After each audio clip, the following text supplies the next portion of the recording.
மத்திய கிழக்கு பகுதியில் இஸ்ரேல் ஈரான் இடையேயான மோதல் உச்சக்கட்டத்தை எட்டியுள்ள நிலையில் ஈரானின் பொருளாதார முதுகெலும்பாக கருதப்படும் காக் தீவை கைப்பற்ற அமெரிக்கா திட்டமிட்டு வருவதாக வெளியாகி வரும் தகவல்கள் சர்வதேச அரங்கில் பெரும் பரபரப்பை ஏற்படுத்தியுள்ளன.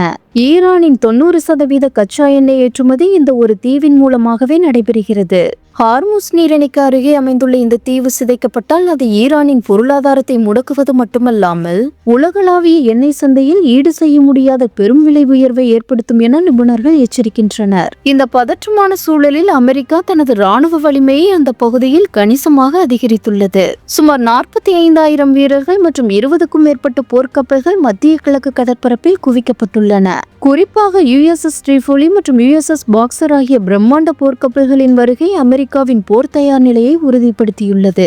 இதற்கிடையே சுமார் 3000 பாராசூட் வீரர்கள் வான்வழியாக தரையிறங்கி தாக்குதல் நடத்த தயார் நிலையில் வைக்கப்பட்டுள்ளதாக கூறப்படுவது ஈரானுக்கு இது விடுக்கப்பட்ட நேரடி எச்சரிக்கையாகவே பார்க்கப்படுகிறது. மறுபுறம் போரை தவிர்க்கும் நோக்கில் அமெரிக்கா மற்றும் ஈரான் இடையே ரகசிய பேச்சுவார்த்தைகள் நடைபெற்று வருவதாகவும் தகவல் வெளியாகியுள்ளது.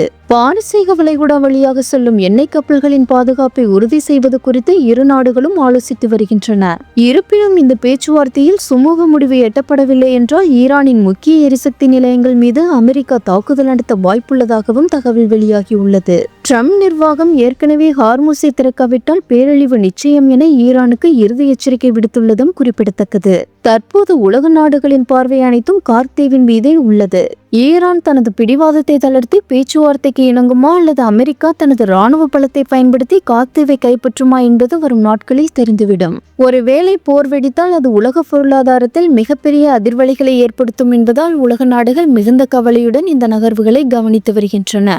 தமிழகத்தை பொறுத்தவரை 2026 சட்டமன்ற தேர்தல் களம் சூடுபிடித்துள்ள நிலையில் இத்தகைய சர்வதேச மாற்றங்கள் எரிபொருள் விலை உயர்வு மூலம் இந்தியாவிலும் தாக்கத்தை ஏற்படுத்தக்கூடும் என அஞ்சப்படுகிறது.